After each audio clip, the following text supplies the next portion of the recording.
U150 Hindi. अध्याय 1491 भयंकर भूत _3। उसकी दिव्य भावना बाहर नहीं आ सकी। दिव्य विचार को तलवार में बदलना, वास्तव में इसका उपयोग भी नहीं किया जा सकता था। अन्यथा केवल एक तलवार से इस भूतिया विचार को समाप्त किया जा सकता था। उसे मारने में असमर्थ वह केवल उस भूतिया विचार को अपनी चेतना के सागर में आकर्षित करने का ही रास्ता खोज सका। मोहुआ की आंखें हल्की सी चमक उठी। अपनी बाहें फैलाते हुए उसने घमंडी होने का नाटक किया और कहा, क्या तुम लोगों को खाना नहीं चाहते? चलो मैं देखता हूं कि क्या तुम में मुझे खाने की क्षमता है। लेकिन भूतिया विचार जरा भी विचलित नहीं हुआ। यद्यपि मोहुआ ने 100 फूलों वाली घाटी की ताओवादी पोशाक पहन रखी थी और वह एक हानिरहित वरिष्ठ बहन की तरह दिख रही थी जो अभी अभी गुड़हल के पानी से निकली हो, लेकिन भूतिया विचार सहज रूप से मोहुआ की आभा को महसूस कर सकता था, जिससे वह धड़क उठा। फिर भी इस भूतिया विचार को एक मेजबान की आवश्यकता थी।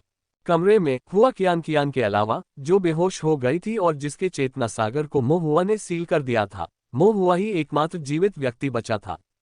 एक जीवित व्यक्ति के दिव्य विचार के प्रति उसकी लालसा ने अंततः उसके हृदय के भय पर विजय पाली। बहुत हिचकिचाहट के बाद भूतिया विचार वास्तव में एक भयानक हवा के झोंके में बदल गया और मोहुआ के चेतना के सागर में बह गया। और जिस क्षण यह मोहुआ के चेतना सागर में प्रवेश किया, परिणाम पहले से ही तय था। चेतना के सागर में मोहुआ के दिव्य विचार अवतार ने सुनहरी आंखें खोली और अपने सामने भयानक, भयावह और भयंकर भूतिया विचार को देखा। उसके ऊपर सुनहरे रक्त की धारा बह रही थी, जो एक शक्तिशाली वैभव का आभास दे रही थी। भूतिया विचार के सार का हर भाग कांप रहा था। वह जानता था कि यह मानव भूतों को भयभीत करने के लिए पर्याप्त है, फिर भी उसने कभी नहीं सोचा था कि चेतना के सागर में प्रवेश करने पर ऐसा भयानक अस्तित्व सामने आएगा। भूतिया विचार पुनः भयानक हवा में बदल गया और भागने के लिए मुड़ गया, लेकिन वह बच नहीं सका। मोहुआ ने अपनी हथेली आगे बढ़ाई और सुनहरे आकार के पैटर्न प्रकट हुए, जो जंजीरों में सघन हो गए और इस भूतिया विचार के प्रेत को पूरी तरह से जकड़ लिया। चाहे वह कितना भी संघर्ष करे और दहाड़े, वह उसे तोड़ नहीं सका। एक क्षण बाद भूतिया विचार का प्रेत शांत हो गया। मोहुआ ने भौहें चढ़ाईं। अगले ही पल एक तीखी चीख सुनाई दी, मानो मौत से पहले यातना सह रही किसी महिला की तीखी चीख हो। भूतिया विचार का प्रेत अचानक लाल हो गया। मोहुआ की पुतलियां सिकुड़ गईं। क्या ये भयंकर भूत बनने का पूर्व संकेत है? क्या यह एक सच्चे भयंकर भूत में तब्दील होने वाला है? उसी समय उससे एक कर्म उत्परिवर्तन आभा निकली। इस कर्म उत्परिवर्तन आभा में कुछ विचित्र और उत्परिवर्तित नियम समाहित थे, जो महान दाव को विकृत कर सकते थे और दिव्य विचार को नष्ट कर सकते थे। मोहुआ के शक्तिशाली दिव्य विचार द्वारा संघनित गोल्डन लॉक संरचना भी इस कर्म उत्परिवर्तन आभा द्वारा इंच दर इंच क्षीण हो रही थी। मोहुआ की अभिव्यक्ति थोड़ी बदल गई। वास्तव में यह एक ताओवादी दानव की आभा थी, हालांकि अभी भी कमजोर थी, ये बहुत स्पष्ट थी। मैं उसे सचमुच कर्म परिवर्तन से गुजरने और एक भयंकर भूत बनने नहीं दे सकता।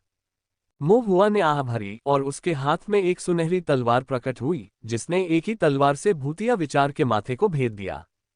भूतिया विचार चकमा नहीं दिया। ऐसा लग रहा था कि उसे पता था कि निकटस्थ देवता मोहुआ के सामने उसके सारे प्रयास केवल हताशापूर्ण संघर्ष थे। ये तो बस अनिच्छा थी। मरने से पहले इसने अपना रूप थोड़ा ठोस कर लिया, जिससे इसका मूल स्वरूप प्रकट हो गया। वह एक महिला थी जो पूरी तरह से विकृत हो चुकी थी और कर्म अग्नि से जल चुकी थी और बहुत डरावनी लग रही थी। लेकिन मोहुआ जानती थी कि जीवन में वह बहुत सुंदर दिखती है। क्यों? भूतनी महिला की आवाज भारी थी, जिसमें आक्रोश के कई भाव थे, जो दुख और आक्रोश से भरे हुए थे। क्यों? मैं बुरी तरह मर गया, एक भयंकर भूत में बदल गया, फिर भी मैं उन्हें नहीं मार सकता। क्यों? क्या मुझे ही कष्ट सहना पड़ेगा? क्या मुझे ही मरना पड़ेगा?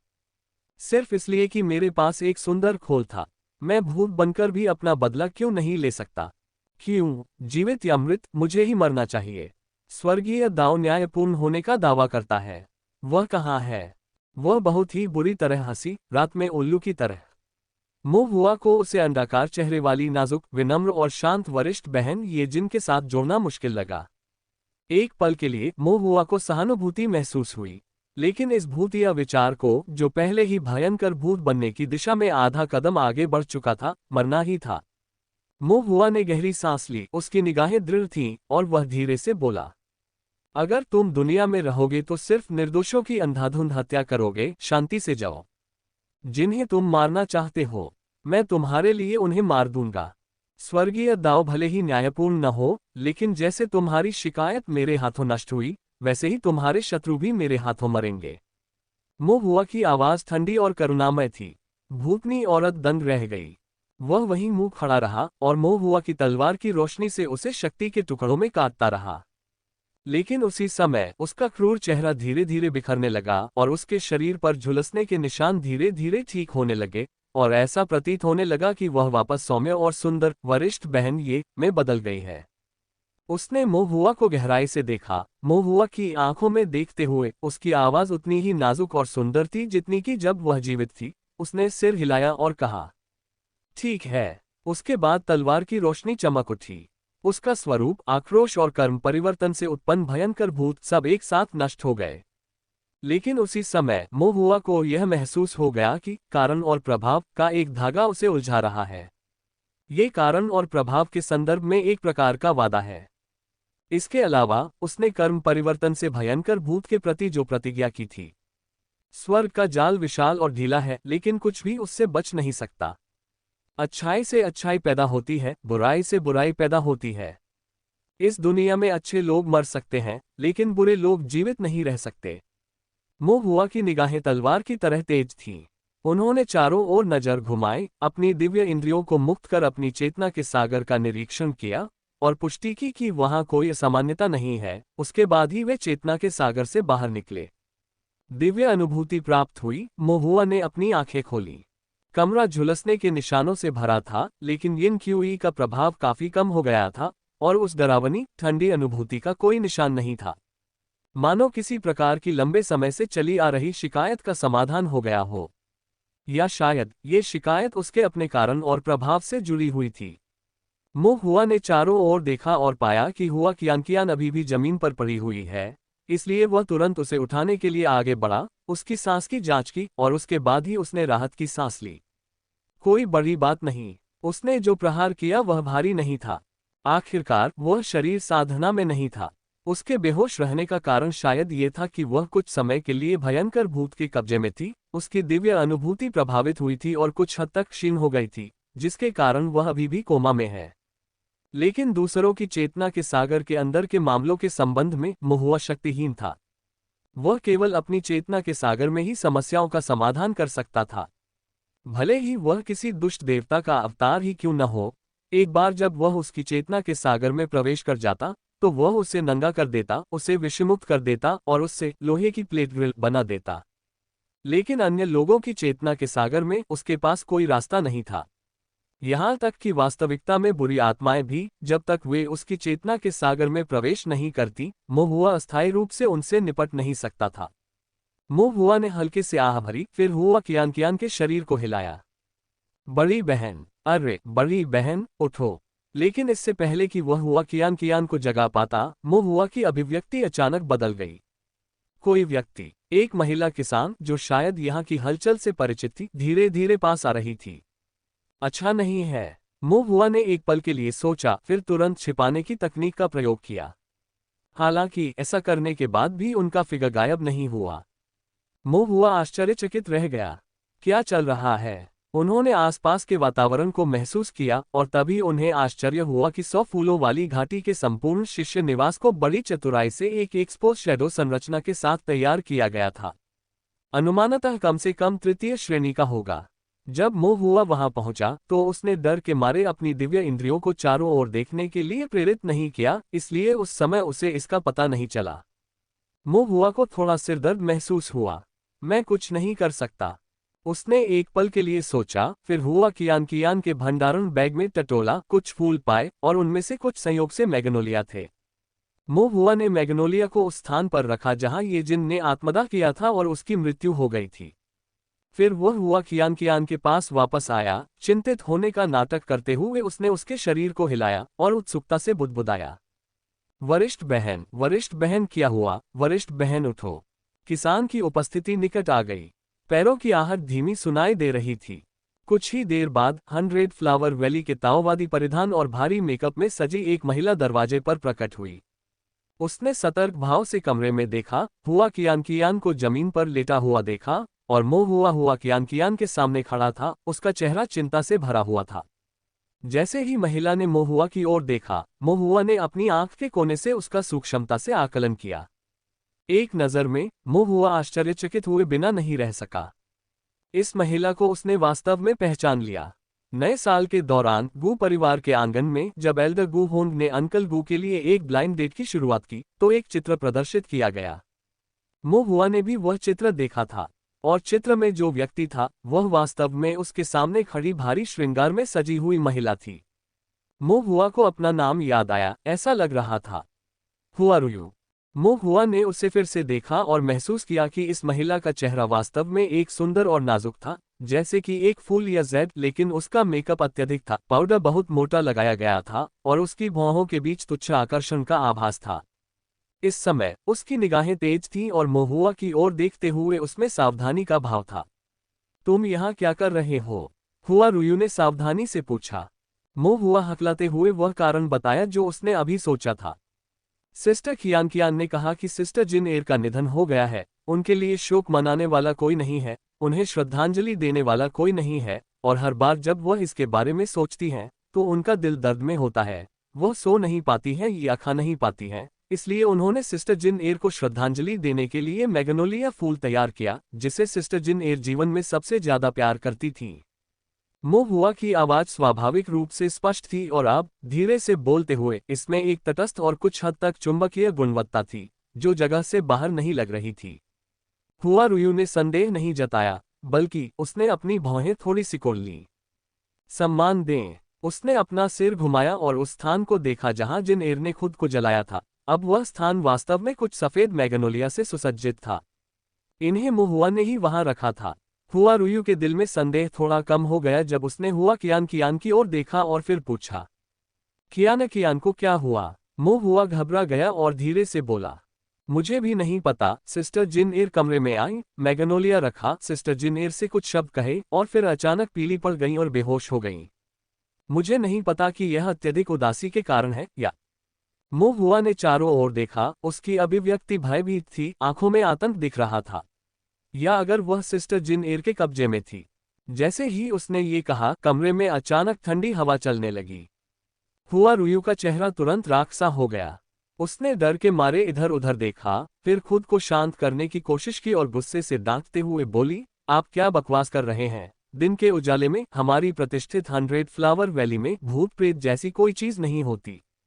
मोहुआ ने हुआरुयू को देखा, एक जटिल अभिव्यक्ति प्रदर्शित की, फिर अपने विचारों को इकट्ठा किया और एक सौम्य और कमजोर उपस्थिति बनाए, हकलाते हुए। हाँ, मैं बहुत डर गया था, इसलिए गलत बोल गया। हुआरुयू ने ठंडे स्वर में कहा, गलत बोलना बकवास बोलने का कोई बहाना नहीं है। मोहुआ ने अपना सिर नीचे कर लिया। हुआरुयू ने एक पल के लिए मोहुआ को गौर से देखा और उसकी आंखों में अचानक तेजी आ गई। मुझे नहीं लगता मैंने तुम्हें पहले देखा है। मोहुआ का दिल धड़क उठा। हुआरुयू की आवाज भी भारी हो गई, उसकी नजरें ठंडी हो गईं, जैसे ही उसने पूछा, क्या आप हमारी 100 फूलों वाली घाटी के शिष्य हैं? मोहुआ ने अपने दिल की चिंता को दबाते हुए एक उलझन भरी अभिव्यक्ति का नाटक किया, मैं हूं। हुआरुयू की निगाहें पैनी थी, कदम दर कदम दबाव डालते हुए व्यंग्यात्मक लहजे में। अच्छा, चूंकि आप 100 फूलों वाली घाटी के शिष्य हैं, तो बताइए, मैं कौन हूं? मेरा नाम क्या है? मेरी स्थिति क्या है? मोहुआ स्तब्ध रह गया, फिर चुपचाप राहत की सांस ली। ठीक है, यह एक आसान सवाल है। सौभाग्य से नए साल के दौरान उन्होंने गू परिवार के घर का दौरा किया, अंकल गू के 8 ट्रिग्राम को सुना और एल्डर गू हुन ने इस महिला की पहचान स्पष्ट रूप से बताई थी, अन्यथा उनका निश्चित रूप से पर्दाफाश हो जाता। जो लोग गपशप पसंद करते हैं उनका भाग्य हमेशा अच्छा रहता है। आप प्रशिक्षक हुआ सिस्टर हुआ की तरह हुआ परिवार से भी हैं, जो 100 फ्लावर वैली में प्रशिक्षक के रूप में सेवारत हैं। मोहुआ ने धीरे से और सोच समझकर उत्तर दिया। हुआरुयू की नज़र थोड़ी संकुचित हो गई। वह वास्तव में मेरी पहचान जानता था। वह शायद ही कभी बाहरी साधकों से बातचीत करती थी तथा 100 फ्लावर वैली के भीतर रहती थी। कुल में यद्यपि वह प्रत्यक्ष वंश की थी, उसकी रक्त रेखा कुछ दूर थी तथा उसी शाखा में सहायता के लिए कोई पूर्वज या सम्मानित वरिष्ठ साधक नहीं था, जिससे वह कुछ हद तक हाशिए पर थी। सामान्यतः कहा जाए तो सौपुष्प घाटी के शिष्यों के अलावा कोई भी उसे इतनी अच्छी तरह से नहीं जानता था। उसे पहचानने का मतलब था कि सब ठीक होना चाहिए। तथापि हुआ रुयू ने भौहें चढ़ाईं।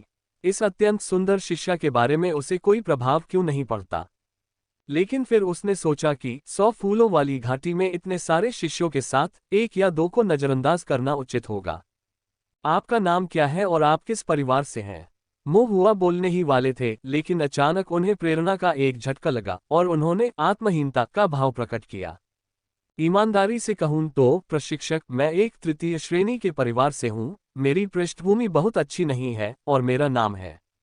उसने बोलना समाप्त भी नहीं किया था कि एक धीमी कराह सुनाई दी और हुआ कियान जो जमीन पर लेटी हुई थी ने धीरे से अपनी आंखें खोली।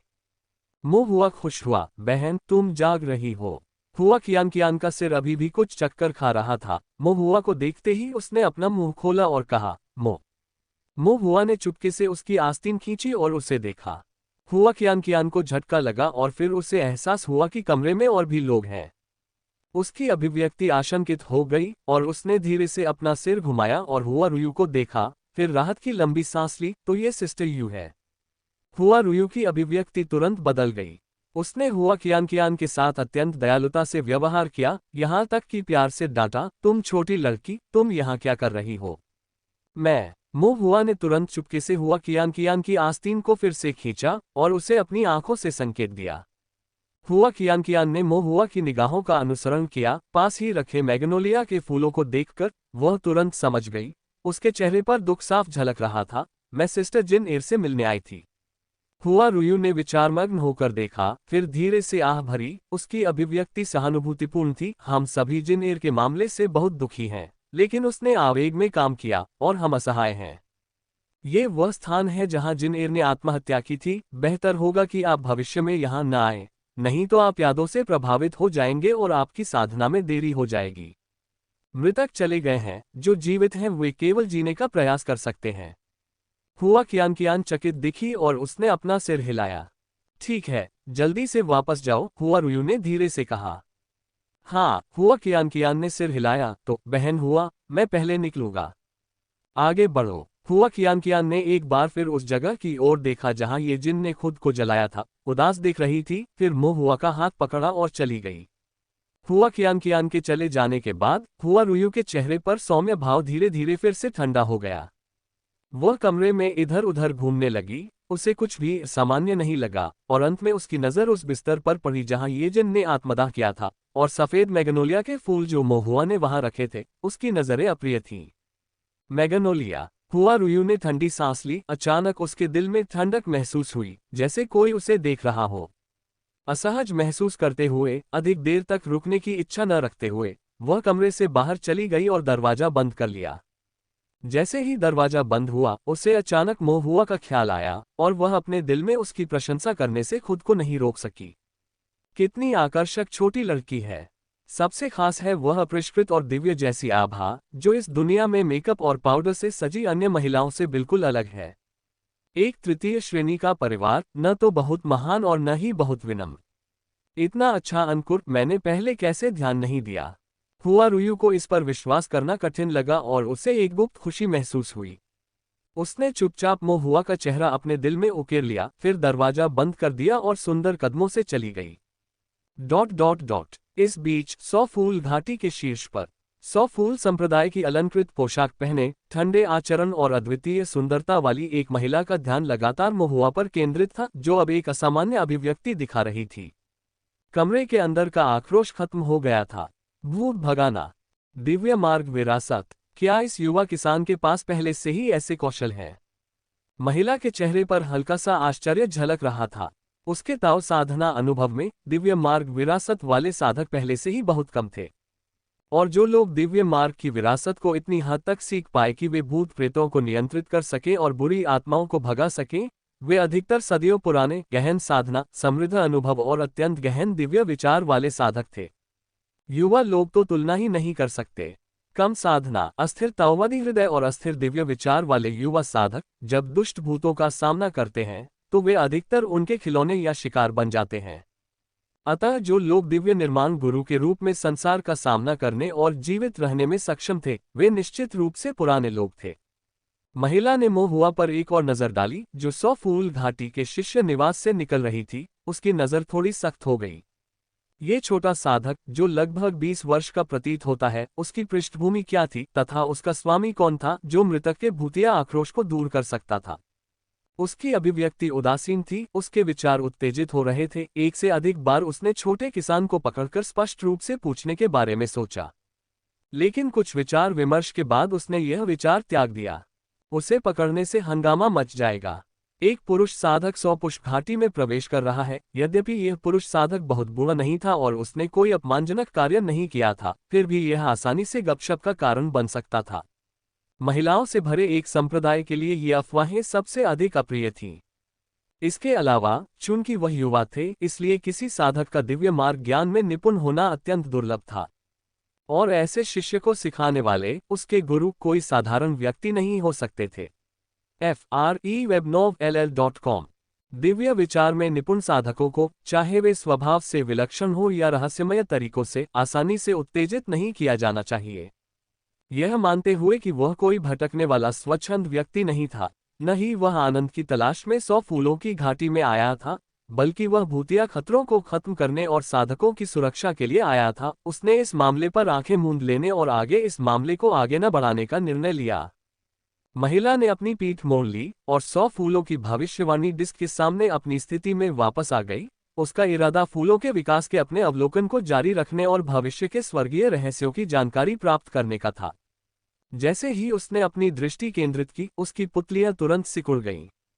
भविष्यवाणी डिस्क पर, जो कभी जीवंत फूलों से भरी हुई थी, अब फूल मुरझा रहे थे। फिर भी, अब फूलों के मुरझाने की गति स्पष्ट रूप से धीमी हो गई थी। मुरझाए फूलों पर गहरा बैंगनी रंग भी धीरे धीरे गायब हो रहा था। फूल मुरझाना पैटर्न, देरी हो रही थी। शुरू में तो वह अविश्वास में थी। फूल मुरझाने की स्थिति को उलटने के लिए हर संभव तरीके की खोज में लगभग 100 साल बिताने के बाद, घटनाओं में अचानक बदलाव। तुरंत ही उसने अपनी दृष्टि पुष्प सुगंध बादल से ढके मंडप से हटाकर 100 पुष्प घाटी के बाहर की ओर मोड़ ली। घाटी के पार, फूलों से सजे पहाड़ी रास्ते पर, मो हुआ का सिलहुट दूर और दूर होता जा रहा था। उसके चेहरे के हाव भाव कई बार बदले, फिर वह पुनः शांत और ठंडे स्वभाव में आ गई, यद्यपि उसका हृदय उथल पुथल में था। आखिर यह छोटा किसान कौन है? इतना युवा, इतना कौशल, निश्चित रूप से एक विशेषज्ञ द्वारा निर्देशित। पृथ्वी पर उसका स्वामी कौन है? उसका दिल अचानक कांप उठा। लगभग अनजाने में ही वह ऊंचे हॉल की ओर देखने लगी। ऊंचे हॉल के भीतर, पर्दे से छुपी हुई, एक कीमती तलवार लटकी हुई थी।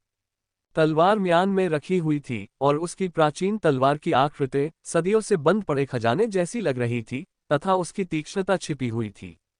उस पर चांदी के हुक स्ट्रोक के माध्यम से लोहे की तरह उत्कीर्ण 2 शब्द थे। Dragon spring. सही सामग्री नोवेलबन पर देखें। 100 फूल घाटी के बाहर, मो हुआ और हुआ कियान पहाड़ी रास्ते से होते हुए 100 फूलों की घाटी से निकलकर सीधे 100 फूलों के शहर की ओर बढ़े और हुआ कियान के गुफा निवास पर लौट आए, जिसका नाम उथला सुगंध प्रांगण था। गुफा के भीतर मुरोग कयुन अभी भी उनका इंतजार कर रहा था। दोनों को सुरक्षित लौटते देख मुरोग कयुन ने राहत की सांस ली, फिर पूछा, कैसा रहा? हुआ कियान दंग रह गया।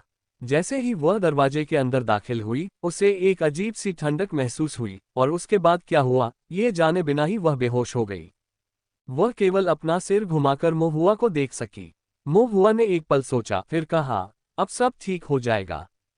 वरिष्ठ बहन, जिनकी मृत्यु से पहले बहुत अधिक आक्रोश था, लेकिन अब उस कमरे में अधिकांश आक्रोश समाप्त हो गया है। फिर भी उस भयंकर भूत का कर्म उस पर बना रहा, लेकिन मो हुआ ने इसका उल्लेख नहीं किया। एक बार कह देने पर इसमें बहुत कुछ समझाना पड़ेगा और वरिष्ठ बहन कियान और वरिष्ठ बहन मुरोग को चिंता होगी। अच्छी बात है। मुरोग कयुन ने सिर हिलाया, फिर भौहें चढ़ाईं। जिन एर की मृत्यु के बारे में मो हुआ ने अपना सिर हिलाया, अभी तक ये स्पष्ट नहीं है, इसमें जरूर कोई छिपी हुई सच्चाई होगी। लेकिन चिंता मत करो, मैं अपने एक चाचा से, जो ताओवादी दरबार में सुपरवाइजर हैं, जांच में मदद मांगूंगा। अगर सीनियर सिस्टर जिन एर के साथ वाकई कोई अन्याय हुआ है, तो हम जरूर उनका नाम साफ कर देंगे।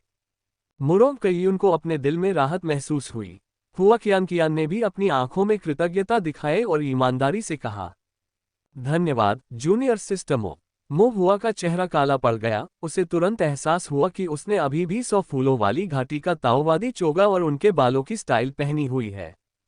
फौरन उसने चोगा उतार दिया। हुआ कियान उसे रोकना चाहती थी लेकिन रोक नहीं सकी। कुछ दुखी महसूस करते हुए उसने कहा, क्या आप इसे थोड़ी देर और नहीं पहन सकते? अभी भी उसे इसका भरपूर आनंद नहीं मिला था। उनके बगल में मुरोव कयुन को भी अपने दिल में थोड़ा अफसोस महसूस हुआ। मो हुआ पहले ही ताइक्सू गेट के ताओवादी वस्त्र को वापस अपना चुका था और ताइक्सू गेट का जैद जैसा स्पष्ट शांत आंखों वाला जूनियर ब्रदर बन गया था। देर हो चुकी थी और मो हुआ को संप्रदाय में वापस जाना था। जाने से पहले उन्होंने विशेष रूप से हुआ कियान को याद दिलाया, वरिष्ठ बहन कियान अभी आप आक्रोश से ग्रस्त थीं, जिसके कारण आप बेहोश हो गईं। अगले 3 दिनों तक आपको आराम पर ध्यान देना चाहिए और किसी भी मानसिक या शारीरिक तनाव से बचना चाहिए। अपनी दिव्य इंद्रिय का भी अति प्रयोग न करें। इसके अलावा कुछ शांतिदायक जैड पेंडेंट पहने, घर के अंदर चंदन की धूप जलाएं और कुछ हल्का और पौष्टिक भोजन खाएं। यदि आपको अपनी दिव्य इंद्रिय में कोई असामान्यता महसूस हो, जैसे बुरे सपने आना या अजीब भ्रम देखना, तो मुझे यथाशीघ्र बताना सुनिश्चित करें। हुआ कियान ने मो हुआ की अभिव्यक्ति में गंभीरता देखी और आज्ञाकारी ढंग से सिर हिलाया। मुरोव कयुन ने मो हुआ को कुछ आश्चर्यचकित निगाहों से देखा। ठीक है, मैं वापस जा रहा हूं। मो हुआ ने हाथ हिलाया। ठीक है। हुआ कियान ने एक पल के लिए सोचा, फिर कहा, अगर मैं जिन एर के बारे में कुछ भी मदद कर सकती हूं तो पूछने में संकोच न करें। जरूर, मो हुआ ने सिर हिलाया। ... बाद में मो हुआ ताइक्सू गेट पर लौट आया। शिष्य निवास में देर हो चुकी थी। मो हुआ ने उस दिन की घटनाओं को याद किया और मन ही मन विचार करने लगा। सबसे पहले, भयंकर भूतों से निपटना काफी कष्टकारी होता है। चेतना के सागर में या किसी दुर्स्वप्न में उसका अपना दिव्य विचार वास्तव में काफी मजबूत होता है। लेकिन वास्तव में भूत दूसरों पर कब्जा करते हैं या बुरी वस्तुओं पर परजीवी होते हैं या थोड़े समय के लिए हवा में भयानक यिन क्यूई के साथ घूमते हैं। वह ज्यादा कुछ नहीं कर सकता। वरिष्ठ बहन जिन एर, जो एक आधे चरण भयंकर भूत में परिवर्तित हो गई थी, ने वरिष्ठ बहन कियान के शरीर को केवल अपने भौतिक शरीर के साथ पूरी तरह से सील होने के डर से छोड़ दिया, अपनी शिकायतों को हल करने में असमर्थ। अन्यथा वह कियान के शरीर को नहीं छोड़ती। ऐसे मामलों में वरिष्ठ बहन कियान गंभीर खतरे में होंगी। बाद में यदि उसे बचा भी लिया गया तो भी उसकी जीवन ऊर्जा को बहुत नुकसान पहुंचेगा और वह केवल असहाय होकर देख सकता था, कुछ भी करने में असमर्थ।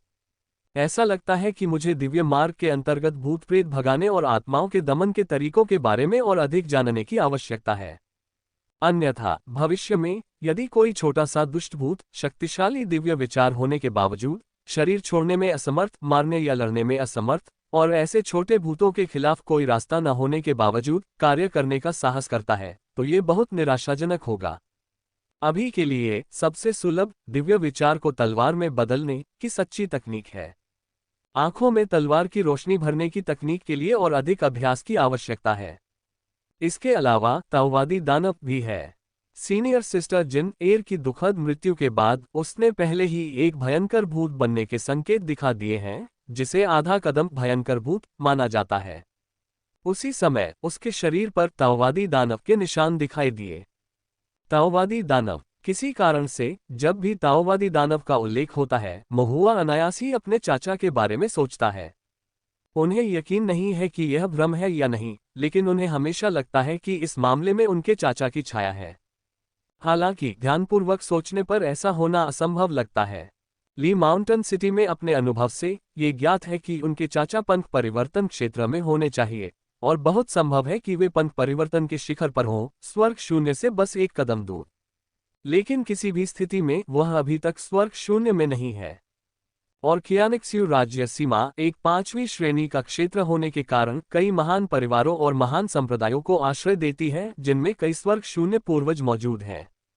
चाहे उसका चाचा कितना भी शक्तिशाली क्यों न हो, उसे ताओवादी न्यायालय की नाक के नीचे इतने सारे पारिवारिक संप्रदायों से घिरे हुए, इतने सारे स्वर्गीय पूर्वजों के सामने किसी ताओवादी हृदय में शैतान को स्थापित करने या परेशानी पैदा करने के लिए इतना बड़ा जोखिम नहीं उठाना चाहिए। मो हुआ ने अपना सिर हिलाया। शायद मैंने इस बारे में बहुत अधिक सोचा है। यदि मैं अंकल होता तो अब सबसे महत्वपूर्ण मुद्दा निश्चित रूप से स्वर्गीय खाई को पार करने, स्वर्गीय शून्य क्षेत्र में प्रवेश करने का रास्ता खोजना और फिर शून्य को चकनाचूर करने के लिए शक्ति का उपयोग करना, ताओवादी दानव को दुनिया भर में फैलाना होता। संभवतः उनके पास कियान लनिंग स्टेट बाउंड्री में यहाँ समय बिताने का समय नहीं है। मो हुआ ने इस विचार को एक तरफ रख दिया और सीनियर सिस्टर येजिन के मामले पर विचार करना जारी रखा। 100 फ्लावर वैली की इस यात्रा के बाद मो हुआ को स्थिति काफी हद तक समझ में आ गई। वरिष्ठ बहन येजिन ने आत्महत्या कर ली, लेकिन संभवतः उसने टैबूज ऑफ कल्टीवेशन में एक व्यक्ति की दुखद मृत्यु, आक्रोश को आश्रय देना, एक भयंकर भूत में बदल जाना के बारे में रिकॉर्ड देखने के बाद खुद को आग लगाने का ऐसा क्रूर और दर्दनाक तरीका सोचा होगा। इसके पीछे कोई अंतर्निहित कहानी अवश्य होगी। इसके अलावा मो हुआ लगभग ये निष्कर्ष निकाल सकता था कि वरिष्ठ बहन येजिन की मृत्यु निश्चित रूप से किसी से संबंधित थी। मो हुआ के दिमाग में एक भारी मेकअप वाला चेहरा उभर आया। हुआ रुयू, 100 फ्लावर वैली का ये प्रशिक्षक बहुत ही संदिग्ध है। ऐसा क्यों हुआ कि जब जूनियर सिस्टर कियान और मैं चुपके से सीनियर सिस्टर येजिन के कमरे की जांच करने गए, जहां उन्होंने खुद को जलाया था, तो अन्य बुजुर्गों में से किसी ने भी ध्यान नहीं दिया, लेकिन केवल उन्होंने, जो फाउंडेशन स्थापना के अंतिम चरण में एक प्रशिक्षक थी, ने ध्यान दिया। उसने मुझे इतनी सावधानी से क्यों देखा? सीनियर सिस्टर येजिन के कमरे में वह दोषी क्यों दिख रही थी? इसके अलावा उसके व्यवहार में कुछ सूक्ष्म भाव थे जो बहुत अजीब लग रहे थे। वह मेरे प्रति तो बहुत रूखी थी, लेकिन छोटी बहन कियान के प्रति असामान्य रूप से उत्साही थी। मुझे जांच का कोई रास्ता ढूंढना होगा। मो हुआ ने तुरंत लेटर टोकन निकाला और गू चांगहुआई को लिखा। अंकल गू, जल्दी से ब्लाइंड डेट पर जाओ। संदेश भेजने के बाद गू चांगहुआई ने लंबे समय तक मो हुआ को कोई जवाब नहीं दिया। संभवतः उसने इसे देखा था, लेकिन वह परेशान नहीं होना चाहता था। मो हुआ ने तब कहा, यह गंभीर मामला है।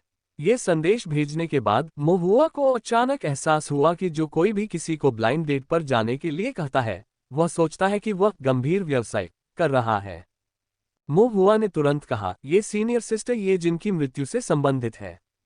निश्चित रूप से ये भेजने के बाद गू चांगहुआई ने उत्तर दिया, वास्तव में क्या संबंध है? गू चांगहुआई ने पूछा।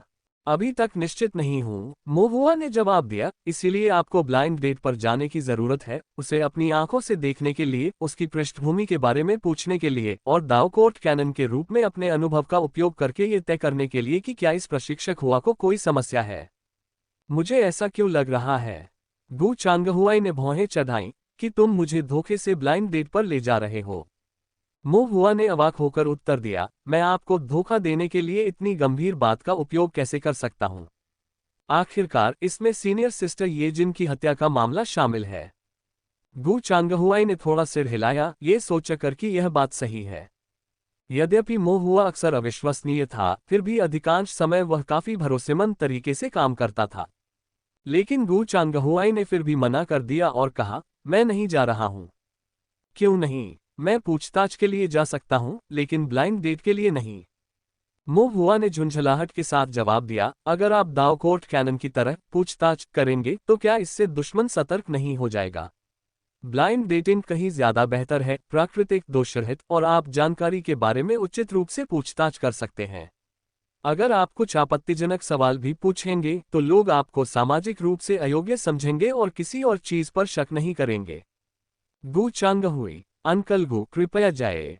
दाओकोर्ट कैनन के रूप में यह आपका कर्तव्य और आपके नैतिक दायित्व का हिस्सा है। गू चांगहुआई चुप रहा। मो हुआ ने कहा, बस एक बार जाओ। भविष्य में एल्डर गू होन से संबंधित कोई भी काम मैं संभाल लूंगा। गू चांगहुआई ने काफी देर तक विचार किया और अंततः आह भरकर नर्म पड़ गए। ठीक है। मो हुआ की आंखें चमक उठी, मैं आपको तुरंत कुछ संदिग्ध बातें भेजूंगा। अंकल गू, उसके बारे में और पूछताछ करने की कोशिश करें और जितनी जल्दी हो सके ब्लाइंड डेट पर जाना सुनिश्चित करें, जितनी जल्दी हो सके उतना अच्छा। मो हुआ ने एक लंबी सूची लिखी और उसे भेज दिया, लेकिन गू चांगहुआई ने कोई जवाब नहीं दिया। हालांकि मो हुआ को पता था कि अंकल गू के स्वभाव को देखते हुए एक बार हामी भरने के बाद वे अपनी बात जरूर मानेंगे। वे अपनी बात से कभी पीछे नहीं हटेंगे। अगले दिनों में वह संप्रदाय में ही रहा, शांतिपूर्वक साधना करते हुए अंकल गू की अंधेरे मुलाकात की खबर का इंतजार करता रहा। समय बाद मो हुआ को गू परिवार में अपने जासूस चाची वान के माध्यम से पता चला कि अंकल गू को पहले ही ब्लाइंड डेट पर जाना चाहिए था, इसलिए उसने गू चांगहुआई से पूछने के लिए गुप्त रूप से एक पत्र भेजने का समय चुना। अंकल गू, ब्लाइंड डेट कैसी रही? ये प्रश्न संभवतः काफी कष्टप्रद था। गू चांगहुआई जवाब नहीं देना चाहता था, इसलिए उसने लंबे समय तक जवाब नहीं दिया। हालांकि चूंकि यह मामला येजिन की मौत के कारण से संबंधित था, इसलिए लगभग 2 घंटे बाद गू चांगहुआई ने अपनी बेचैनी को सहन करते हुए अंततः उत्तर दिया। यह असफल हो गया। कैसी असफलता? मो हुआ हैरान था। क्या ब्लाइंड डेट असफल रही या पूछताछ असफल रही? एक असफल ब्लाइंड डेट काफी सामान्य बात है। पूछताछ में विफलता, कोई सुराग न मिल पाना असली मुद्दा है। गू चांगहुआई दोनों असफल रहे। मो हुआ ने आह भरी, अंकल गू, आप एक पुराने सुपरवाइजर हैं, आप इतनी छोटी सी बात कैसे नहीं संभाल सकते, कोई जानकारी भी नहीं पा सकते। ये पुराना और पांडित्यपूर्ण लहजा पुराने मुखिया द्वारा उससे पूछे गए प्रश्नों की याद दिलाता था। लेटर टोकन के दूसरे छोर पर गू चांगहुआई परेशान दिख रहे थे। मो हुआ, वह बच्चा, परेशान करने में बहुत माहिर था। मो हुआ ने उत्सुकता से फिर पूछा, ब्लाइंड डेट के दौरान आपने क्या बातें की? क्या आपने पारिवारिक पृष्ठभूमि पर चर्चा की? स्पिरिट स्टोन मुआवजे के बारे में क्या?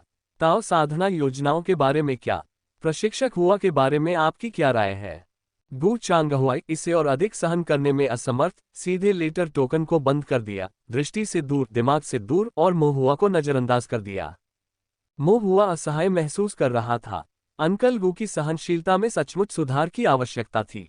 कुछ शब्द भी नहीं बोल सका, बिल्कुल भी उदार नहीं। चूंकि अंकल गू ने कुछ नहीं बताया, इसलिए मो हुआ को पूछताछ करने का कोई और तरीका ढूंढना पड़ा। 2 दिन बाद ब्रेक के दौरान मो हुआ स्वयं गू परिवार के पास गया, चारों ओर पूछताछ की और पाया कि एल्डर गू होन बैठक कक्ष में चाय पी रहे थे। मो हुआ को देखकर एल्डर गू होन की आंखें चमक उठीं और उन्होंने तुरंत पुकारा, मो हुआ, आओ, मेरे पास कुछ पेस्ट्री है।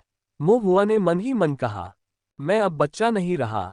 लेकिन वह फिर भी एल्डर गू होन के बगल में बैठ गया, चाय पीने लगा और एल्डर गू होन द्वारा दी गई पेस्ट्री खाने लगा। चाय मीठी और थोड़ी कड़वी थी, पेस्ट्री ताज़ा और थोड़ी मीठी थी, दोनों स्वाद एक दूसरे को संतुलित करते थे, जिससे एक अनोखा स्वाद पैदा होता था। खाते समय मो हुआ ने धीरे से पूछा, बड़े गू होन, अंकल गू की ब्लाइंड डेट कैसी रही?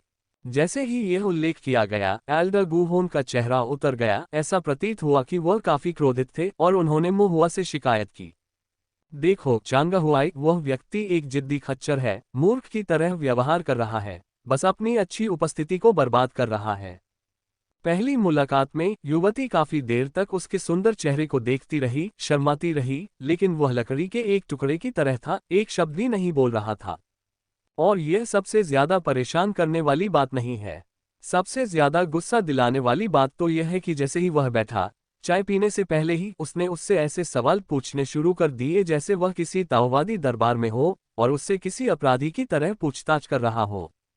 उसने पूछा कि वह कहाँ से है, कहाँ रहती है और आमतौर पर कहाँ जाती है। एल्डर गूहुन ने अत्यधिक झुंझलाहट में अपना माथा पकड़ लिया और मो हुआ से कहा, डेट इस तरह कैसे आगे बढ़ सकती है? मैं केवल मुस्कुराकर माफी मांग सकती थी और कह सकती थी कि वह ताओवादी अदालत के काम में इतना व्यस्त था कि यह उसकी आदत बन गई थी और शादी के बाद वह बदल जाएगा। फिर भी मैं बड़ी मुश्किल से मामले को सुलझाने में कामयाब रहा, लेकिन आप देख सकते हैं, युवती स्पष्ट रूप से परेशान लग रही थी। सांस। एल्डर गूहुन ने एक लंबी आह भरी, उनके दांत गुस्से से खुजला रहे थे। यदि वह मेरा भतीजा न होता तो मैं उसकी ओर देखने की भी जहमत नहीं उठाता, भले ही मुझे सामने के दरवाजे पर उत्तर पश्चिमी हवा पीनी पड़ती। मो हुआ ने सिर हिलाया। दरअसल ताओवादी दरबार के सुंदर और ठंडे पर्यवेक्षक को घर के बड़ों से डांट खानी पड़ती है। तो एल्डर होंग, मो हुआ ने फिर से शांति से पूछा, आप उस प्रशिक्षक हुआ के बारे में क्या सोचते हैं? एल्डर गूहोन चौंके, मैं क्या सोच रहा हूँ? हाँ, मो हुआ ने सिर हिलाया, मैं थोड़ा उत्सुक था इसलिए मैंने पूछा। जिज्ञासु। एल्डर गूहोन ने एक क्षण के लिए सोचा, अपनी भौहें सिकोड़ते हुए, सच में, मुझे लगा कि कुछ गड़बड़ है। किस तरह से? अपने मेकअप में बहुत बोल्ड, अप्राकृतिक भावों के साथ जब वह चांगहुआई को देखती थी तो उसमें एक निश्चित कामुक चमक होती थी जो कुछ हद तक दिखती थी। एल्डर गुहुन ने अपनी आवाज धीमी करते हुए महुआ से फुसफुसाते हुए कहा, कुछ हद तक छेड़खानी। महुआ चिंतित लग रहा था।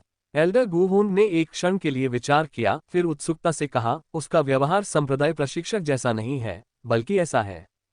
बीच वाक्य में ही उसे अचानक एहसास हुआ कि वह महुआ के सामने है, न कि उसकी बड़ी बहनों के समूह के सामने, इसलिए उसने झिझकते हुए अपना मुंह बंद कर लिया। जैसे क्या? महुआ ने उत्सुकता से पूछा। कुछ नहीं, एल्डर गुहुन ने कहा, यह न कहा जाए तो बेहतर है। महुआ मन ही मन बड़बड़ाया। हर कोई उसके सामने बीच वाक्य में रुकना क्यों पसंद करता है? एल्डर गुहुन ने देखा कि महुआ अभी भी पूछना चाहता है और तुरंत पेस्ट्री उसके सामने रख दी। पेस्ट्री खाओ, तुम्हारी उम्र बढ़ने की है, और खाओ। ये बात कहते हुए महुआ थोड़ा चिंतित हो गया। बड़े गुहुन, मैं कम नहीं रह जाऊंगा, है ना? एल्डर गुहुन ने गंभीरता से कहा। क्या बकवास है, तुम तो जन्मजात कमजोर हो और तुम में रक्त क्यूई की कमी है, इसलिए तुम धीरे धीरे बढ़ रहे हो, इसमें कोई मदद नहीं है।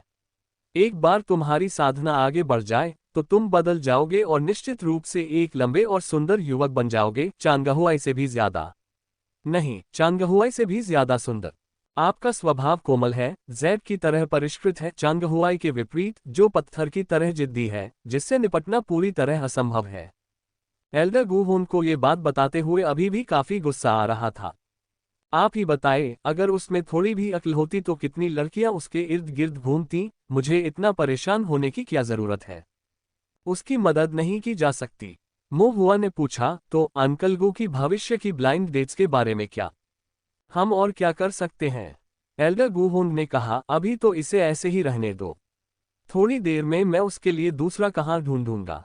अगर उसका मिजाज अब भी ऐसा ही रहा तो मैं एक ढूंढ लूंगा, वह किसी को नाराज कर देगा, फिर मेरा मुंह कहाँ जाएगा। चलो, हम बस काम चलाते हैं और चांगहुआई को इस लड़की से दोबारा मिलने के लिए मजबूर करते हैं, देखते हैं कि क्या वे साथ रह पाते हैं। महुआ हैरान था, लेकिन क्या आपने नहीं कहा था कि यह प्रशिक्षक कुछ हद तक इश्कबाज लग रहा था? यही तो मैंने कहा था, एल्डर गुहुन ने सोचा, लेकिन कभी कभी आप किसी किताब का मूल्यांकन उसके आवरण से नहीं कर सकते, खासकर पहली मुलाकात में। पहली छाप के आधार पर निर्णय लेना अभी भी बहुत मनमाना है, आइए आगे देखें। महुआ ने सिर हिलाया, ये बात तो सही है। उन्होंने ये भी सोचा कि अंकल गु को अपने रूप का त्याग करने दिया जाए और हुआ रुयु से बात करके देखा जाए कि क्या कोई अन्य सुराग मिल सकता है। एल्डर गुहुन ने महुआ की ओर प्रशंसापूर्वक देखा और कहा, चांगहुआई का तो कोई भरोसा नहीं है। जब तुम थोड़े बड़े हो जाओगे तो मैं तुम्हारे लिए कोई अच्छा रिश्ता ढूंढने का तरीका सोचूंगा। महुआ की अभिव्यक्ति जम गई। उन्होंने यह उम्मीद नहीं की थी कि वह तो मात्र एक दर्शक थे, लेकिन यह मुद्दा उन्हें प्रभावित करेगा। महुआ ने फुसफुसाते हुए कहा, बड़े, मुझे कोई जल्दी नहीं है। एल्डर गुहुन ने सिर हिलाते हुए कहा, अब जल्दी करने का समय है। ऐसे मामलों में पहले से योजना बनाना जरूरी है। उसने ईमानदारी से कहा, तुम दूसरे बच्चों से अलग हो। हालांकि एल्डर मास्टर जून तुम्हारा समर्थन करते हैं, तुम्हारी पारिवारिक पृष्ठभूमि कुछ खास नहीं है और तुम्हारी आध्यात्मिक जड़ें भी अच्छी नहीं हैं। बेशक मेरी नज़र में आप हर लिहाज से महान हैं, लेकिन जब शादी की बात आती है तो वे महान परिवार और संप्रदाय अभी भी बहुत यथार्थवादी हैं। पारिवारिक पृष्ठभूमि और आध्यात्मिक जड़ें कमजोरियां हैं। मेरे अनुभव से आप बड़े परिवारों की प्रतिष्ठित बेटियों को कतई अपने पीछे नहीं खींच सकते। ये लड़कियां अक्सर घमंडी और अहंकारी होती हैं और इनका स्वभाव दूसरों की परवाह न करने वाला होता है। ये तुम्हारे लिए उपयुक्त नहीं है। इसके अलावा परिवार जितना बड़ा होता है उतने ही ज्यादा नियम होते हैं और शादी उतनी ही सख्त और व्यावहारिक होती है। अगर आप एक दूसरे को पसंद भी करते हैं तो भी परिवार के बड़े बुजुर्ग, पूर्वज वगैरह सहमत नहीं होंगे। चाहे आप कितने भी सक्षम क्यों ना हो, इससे कोई मदद नहीं मिलेगी। आखिरकार आप अकेले उनके परिवार के हजारों, यहाँ तक कि दसियों हजार वर्षों के संचय की तुलना कैसे कर सकते हैं? एक हाथ जान को मोड़ नहीं सकता, पहाड़ को धक्का देना तो दूर की बात है। एल्डर गुहुन ने आह भरते हुए सोचा, मध्यम आकार के परिवार की लड़की ढूंढना सबसे अच्छा है। तीसरी कक्षा थोड़ी कम है, चौथी कक्षा सबसे उपयुक्त है। कोमल स्वभाव, देखभाल करने वाला, किसी की देखभाल करना जानता है, अधिमानतः एक प्रशिक्षण मास्टर। थोड़ा ऊपर, लगभग 5वां रैंक भी चलेगा। उस समय एल्डर गू हुन की आंखें अचानक चमक उठी। यदि आप तैयार हैं तो मैं गू परिवार में से आपके लिए एक चुन सकता हूं। ये सही है, उसने पहले इस बारे में क्यों नहीं सोचा। गू परिवार लगभग 5वें स्थान पर है। वह गू परिवार में एक शक्तिशाली बुजुर्ग हैं जिनका कबीले पर काफी प्रभाव है। वह गू परिवार की लड़कियों को अच्छी तरह जानती है। उन्होंने मोहुआ के चरित्र और प्रतिभा का अवलोकन किया है। गू परिवार की लड़की से शादी करने से मोहुआ को गू परिवार में ही रखा जा सकता है।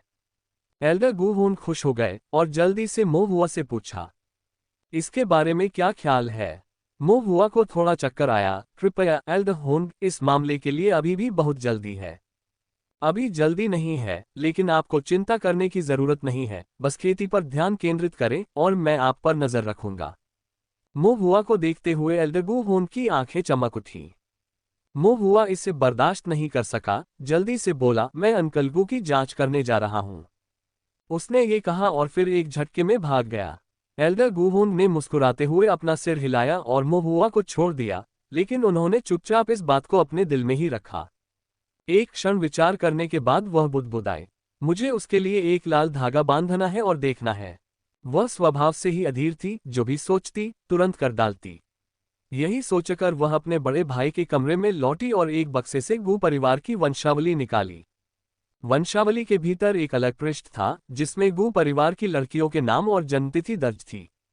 ये बात परिवार के लिए एक रहस्य थी, सिवाय उसके जैसे विशेष दर्जे वाले बुजुर्गों के किसी और को इसे देखने की अनुमति नहीं थी।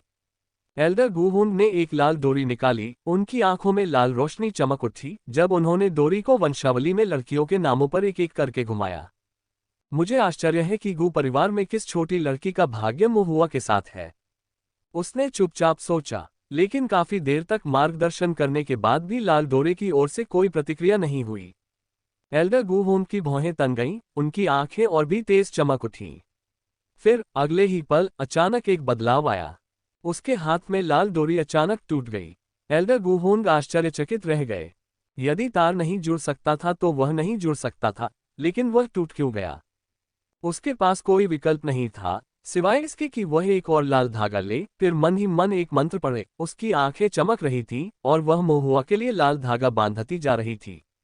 हालांकि कुछ नामों की कोशिश करने के बाद लाल धागा फिर से टूट गया।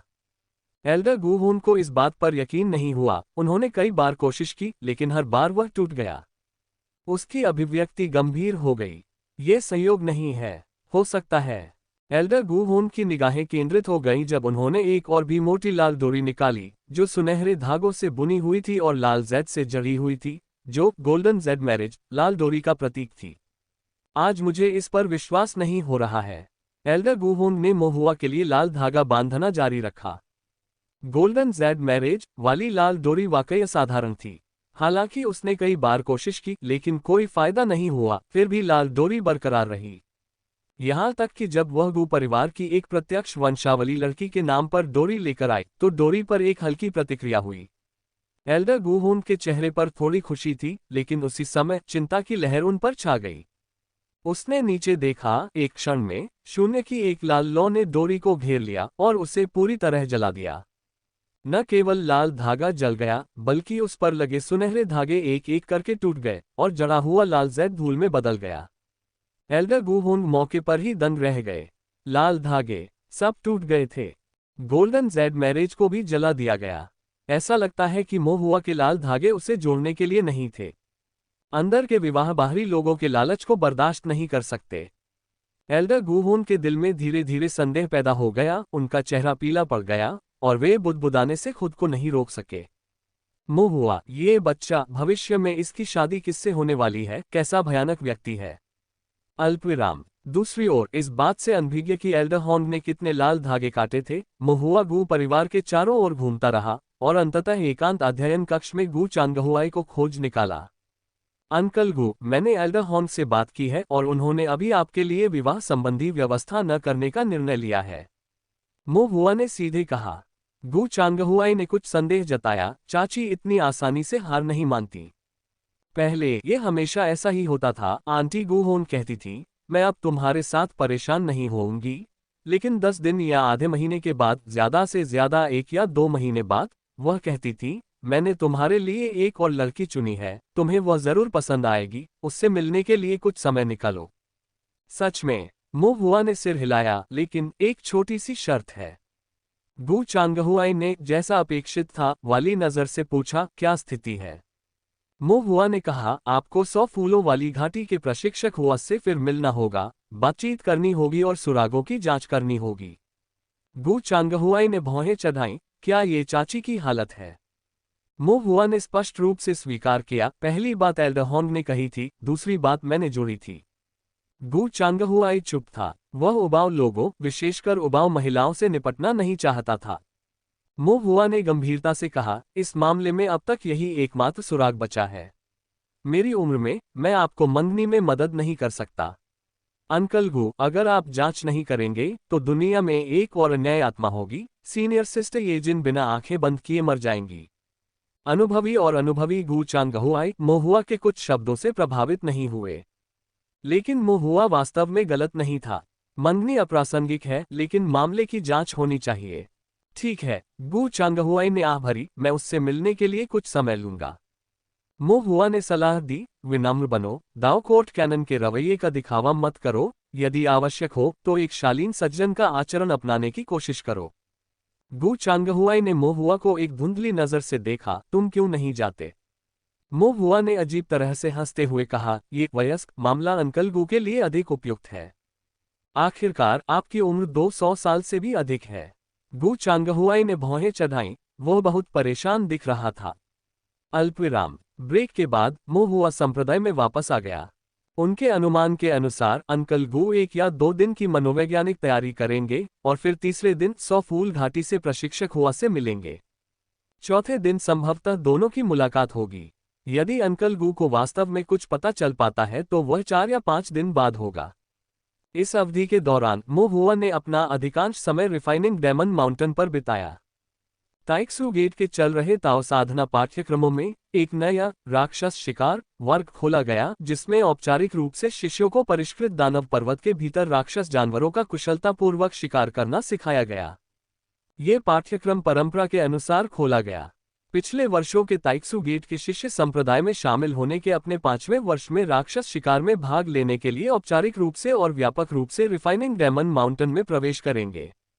केवल ताइक्सू गेट ही नहीं, अन्य संप्रदाय भी ऐसा ही करते हैं। फाउंडेशन बिल्डिंग मिडिल स्टेज के पहले वर्ष के दौरान शिष्य अपनी साधना को मजबूत करते हैं, कभी कभी रिफाइनिंग डेमन माउंटेन में पानी का परीक्षण करते हैं। दूसरे वर्ष के दौरान साधना के समेकित होने के बाद संप्रदाय राक्षस शिकार पाठ्यक्रम सिखाते हैं, जिससे शिष्यों को शिकार के लिए पहाड़ में व्यापक रूप से प्रवेश करने की अनुमति मिलती है।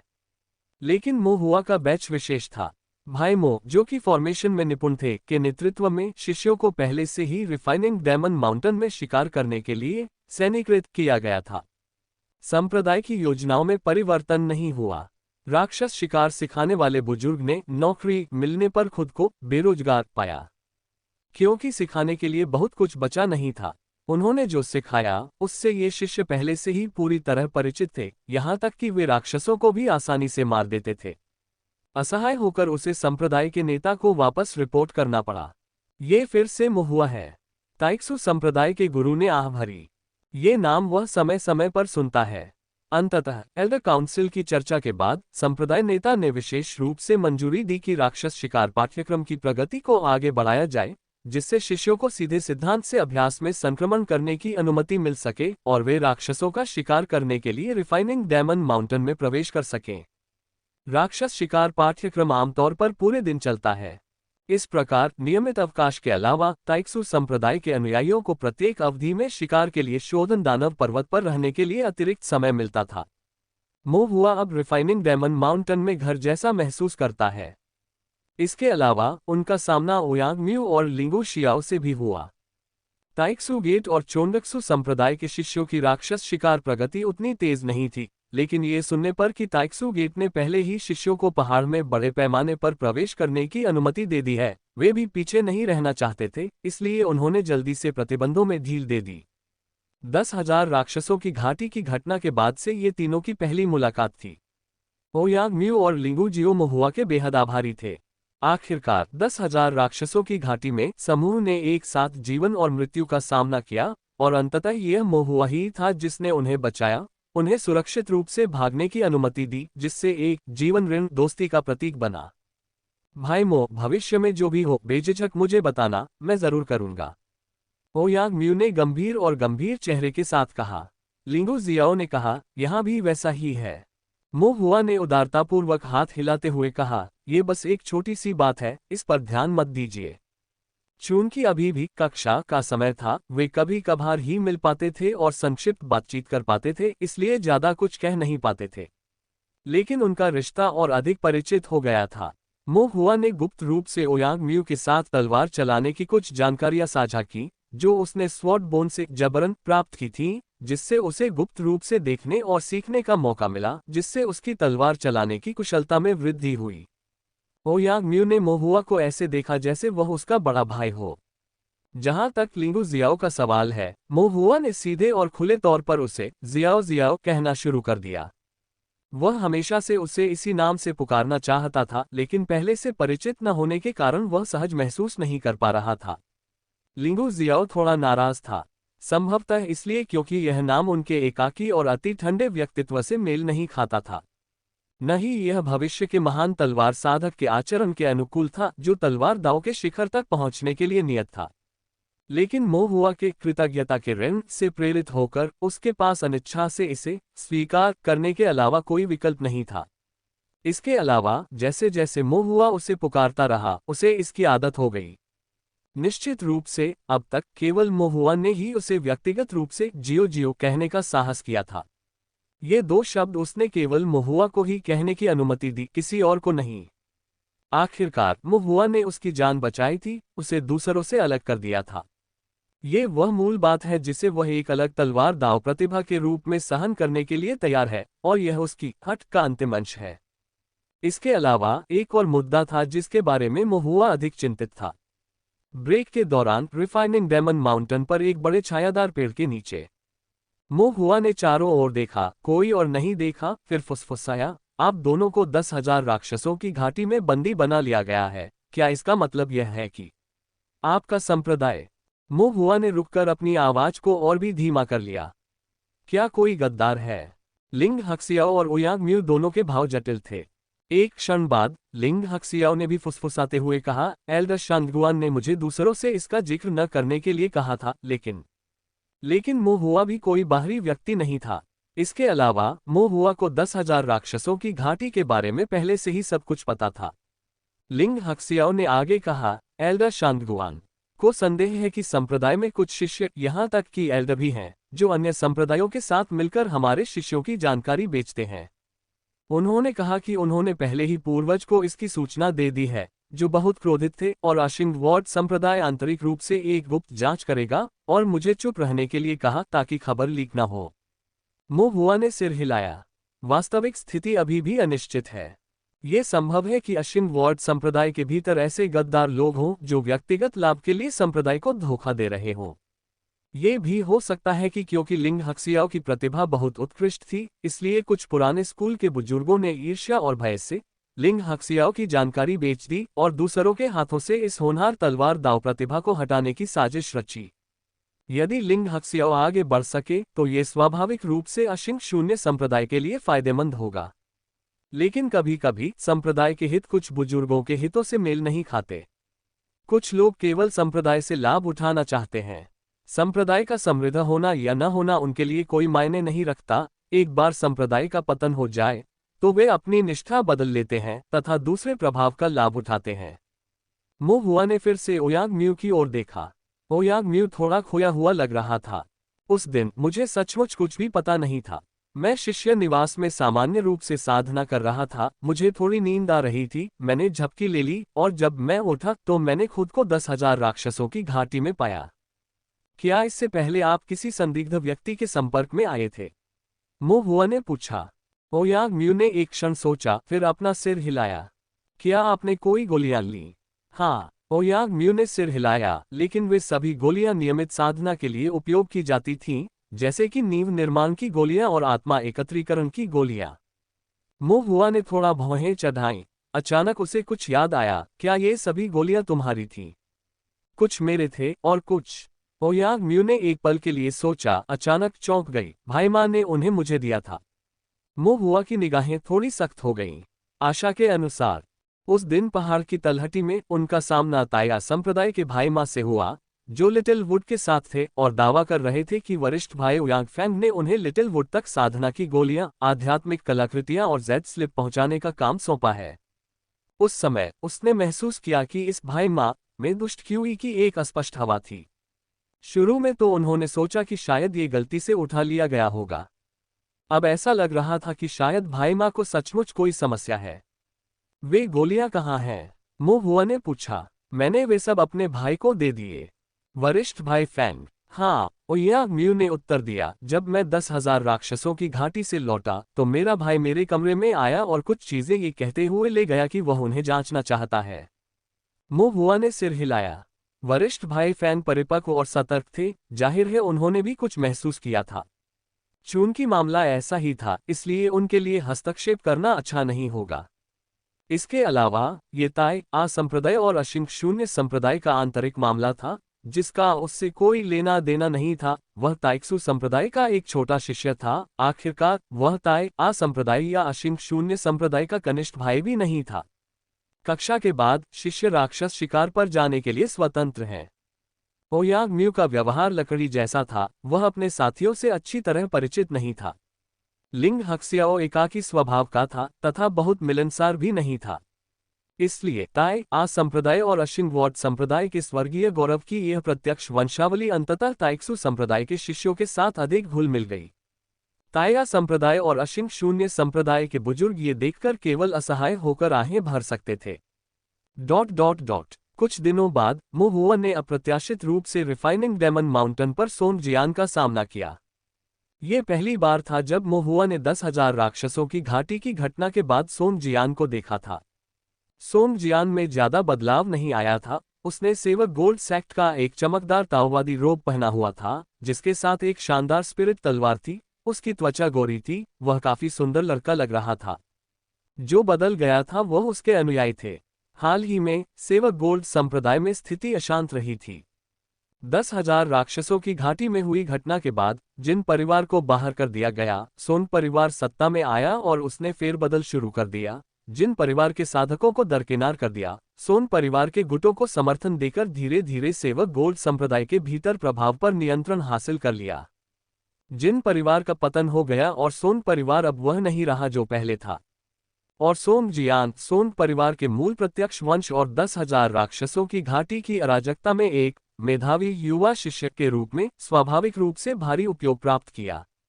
आजकल जब वह बाहर जाते हैं तो उनके अनुयायियों की संख्या पहले की तुलना में लगभग दोगुनी हो जाती है। यहाँ तक कि जिन परिवार की कुछ छोटी शाखाएं भी जीवित रहने के लिए स्वेच्छा से उसके साथी बन गए तथा उसे प्रसन्न करने के लिए हर संभव प्रयास करने लगे। आजकल सोंग जियान बाहर जाते समय काफी अकड़ कर चलता था। हालांकि मो हुआ को देखते ही सोंग जियान का तेजतर्रार व्यवहार थोड़ा कम हो गया। उसकी अभिव्यक्ति कुछ जटिल हो गई, कई बार बोलने में हिचकिचाहट हुई। इससे पहले कि वह कुछ बोल पाता, सेवक गोल्ड संप्रदाय के एक अन्य शिष्य ने उपहास किया। वह सामने वाला ताइक्सु संप्रदाय का बच्चा। तुम नासमझ हो जो यंग मास्टर सोंग का रास्ता रोकने की हिम्मत कर रहे हो। वास्तव में यदि आप शीघ्र ही वहां से नहीं हटे तो सावधान रहें कि कहीं आप मुसीबत में न पड़ जाएं। जल्दी चलो, सोंग जियान के अनुयायियों ने एक के बाद एक अहंकारपूर्वक कहा। मो हुआ की अभिव्यक्ति सूक्ष्म थी।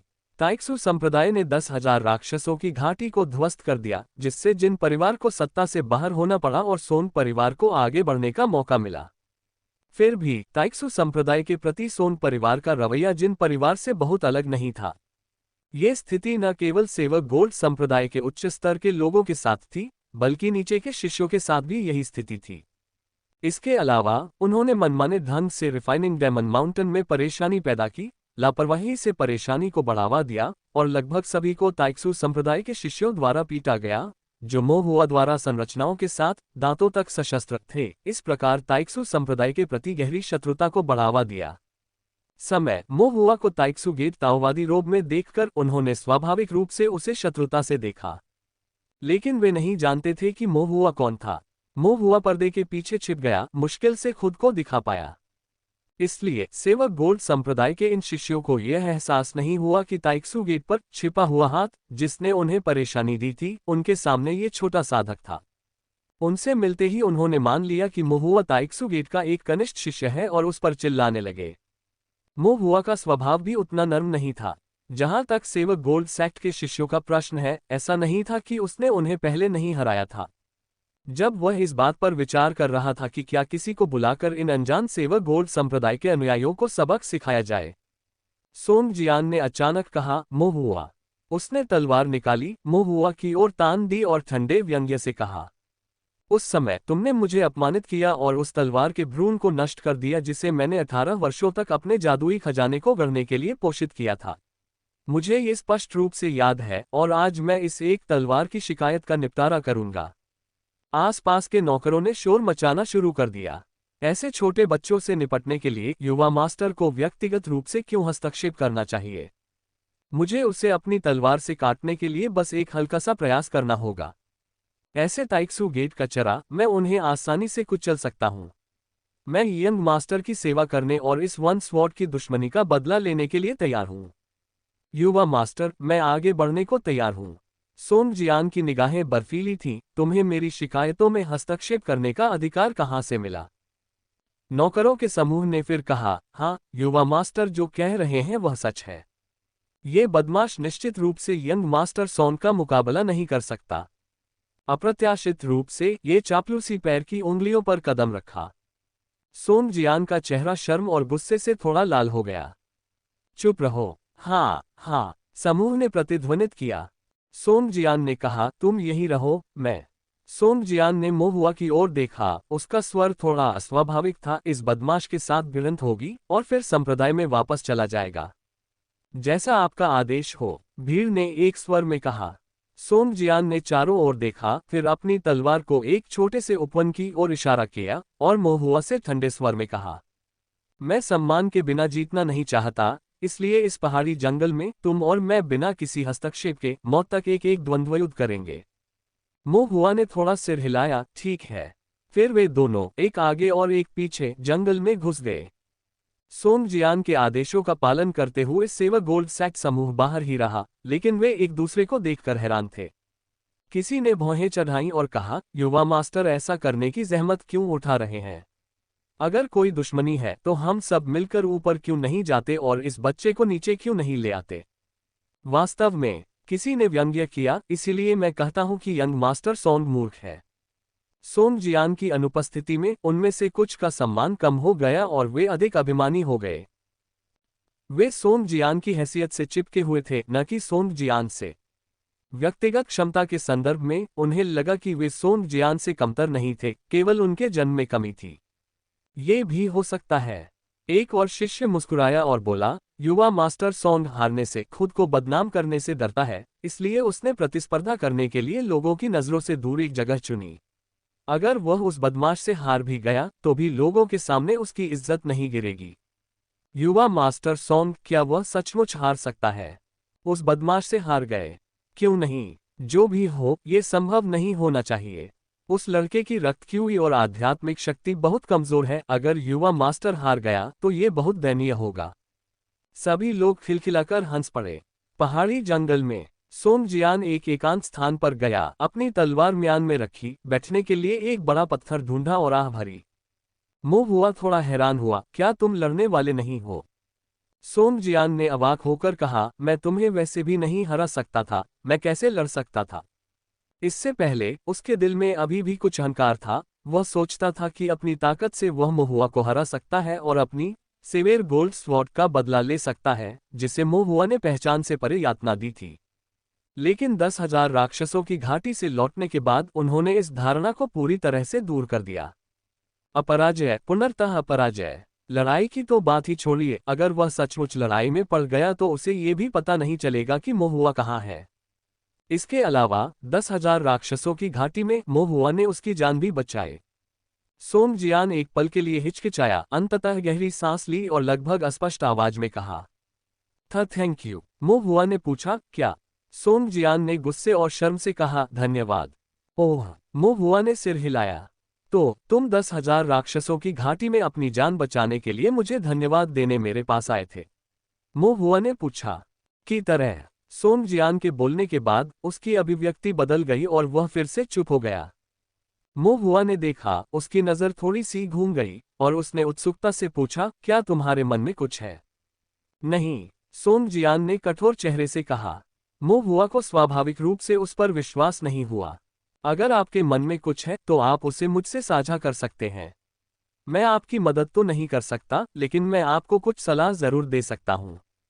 सोंग जियान पहले तो कुछ कहना नहीं चाहता था, लेकिन मो हुआ की ओर देखकर और उसकी स्पष्ट और गहरी आंखों को देखकर उसने अनजाने में महसूस किया कि ऐसा कहना बुरा नहीं होगा। मो हुआ के अलावा उसे लगा कि उसके पास कोई और नहीं है जिसकी ओर वह जा सके, विशेषकर 10,000 राक्षसों की घाटी से संबंधित मामलों के संबंध में। सोंग जियान की अभिव्यक्ति कुछ उदास थी और उसने धीरे से कहा, मुझे लगता है कि मेरे पिता और माता को वास्तव में परवाह नहीं है कि मैं जीवित रहूं या मर जाऊं। मो हुआ हैरान रह गया, आप ऐसा क्यों कह रहे हैं? सोंग जियान ने कहा, 10,000 राक्षसों की घाटी में मेरी एक छोटी उंगली काट दी गई और उसे मेरे माता पिता को भेज दिया गया, लेकिन उनकी ओर से कोई प्रतिक्रिया नहीं हुई।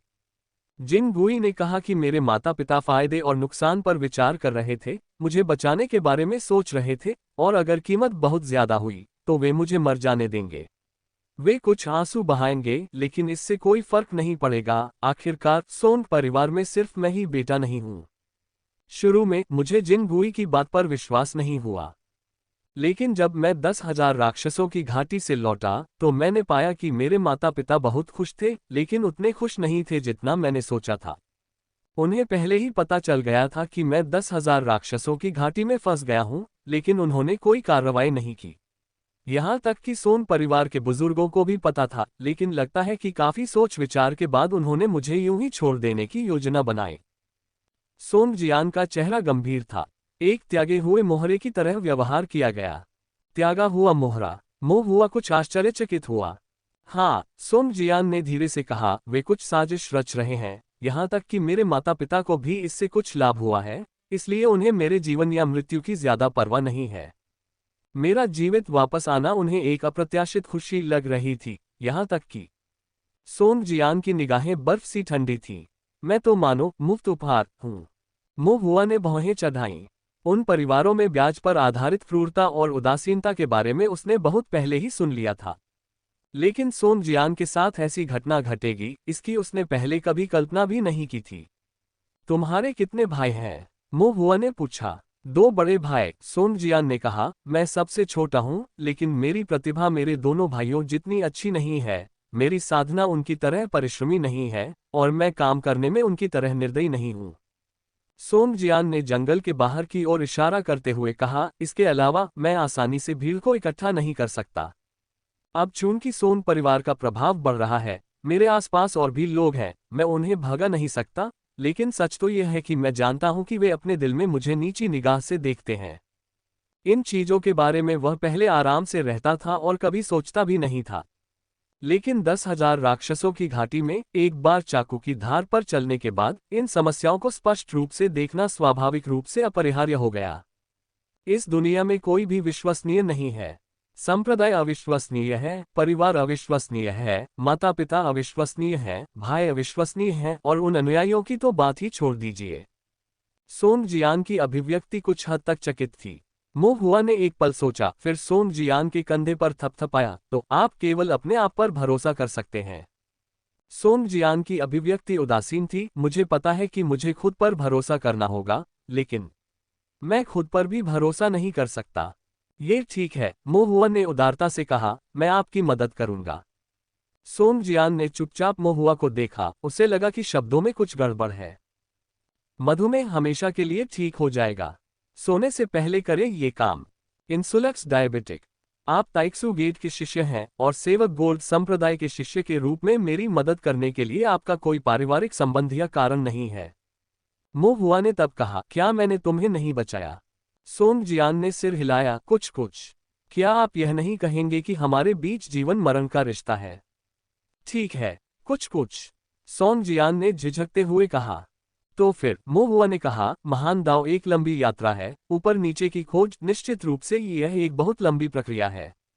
सबसे महत्वपूर्ण बात यह है कि समान महत्वाकांक्षाओं, आपसी सहयोग और लाभ वाले ताओवादी मित्र हों। मैंने तुम्हारी जान बचाई है, फिर भी तुम्हें मुझ पर भरोसा नहीं है।